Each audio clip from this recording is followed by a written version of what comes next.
شہید محترمہ بےنظیر بھٹو ایک تاریخ ساز شخصیت اور اپنی ذات میں ایک تحریک تھی۔ آمریت کے خلاف اور جمہوریت کی بحالی کے لیے ان کی قربانیاں لازوال ہیں۔ ان کی بے مثال جدوجہد کو خراج عقیدت اور سلام پیش کرتے ہیں۔ شہید رانی بےنظیر بھٹو کی 13ویں یوم شہادت پر پیپلز پارٹی گوادر کی جانب سے گوادر پریس کلب میں منعقدہ تعزیتی ریفرنس سے خطاب کرتے ہوئے پاکستان پیپلز پارٹی مکران زون کے رہنما یوسف فریادی، صادق خان محمد، مسلم لیگ نون کے ضلعی صدر پرویز جمیل اور دیگر نے شہید رانی بےنظیر بھٹو کی سیاسی بصیرت کو زبردست خراج عقیدت پیش کرتے ہوئے کہا کہ شہید رانی بےنظیر بھٹو ایک تاریخ ساز شخصیت اور اپنے آپ میں تحریک تھی۔ آپ نے ملک و قوم کی بے لوث خدمت کے ساتھ ساتھ ملک میں جمہوریت کی بحالی اور آمریت کے خلاف لازوال جدوجہد کر کے اپنی قیمتی جان کا نذرانہ پیش کیا۔ قید و بند کی صحبتیں برداشت کیں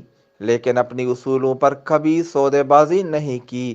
انہوں نے کہا کہ ملک و ملت کے لیے بھٹو خاندان کی قربانیاں کسی سے ڈھکی چھپی نہیں۔ انہوں نے کہا کہ گو کہ بےنظیر بھٹو شہید آج ہمارے درمیان موجود نہیں لیکن ان کے سوچ فکر ہمارے دلوں میں رہتی دنیا تک موجود رہے گی۔ انہوں نے پارٹی کے ایک صوبائی رہنما کی جانب سے پارٹی کے ضلعی سطح پر مداخلت کی شدید مذمت کرتے ہوئے کہا کہ پارٹی کی صوبائی قیادت کو اپیل کی کہ وہ موصوف کے اس طرز عمل پر کہ پارٹی میں دراڑ اور گروپ بندی کا خطرہ ہے، اسے شوکاز نوٹس دیے جائیں۔ اس موقع پر شہید رانی بےنظیر بھٹو کی ایصال ثواب کے لیے فاتح خوانی بھی کی۔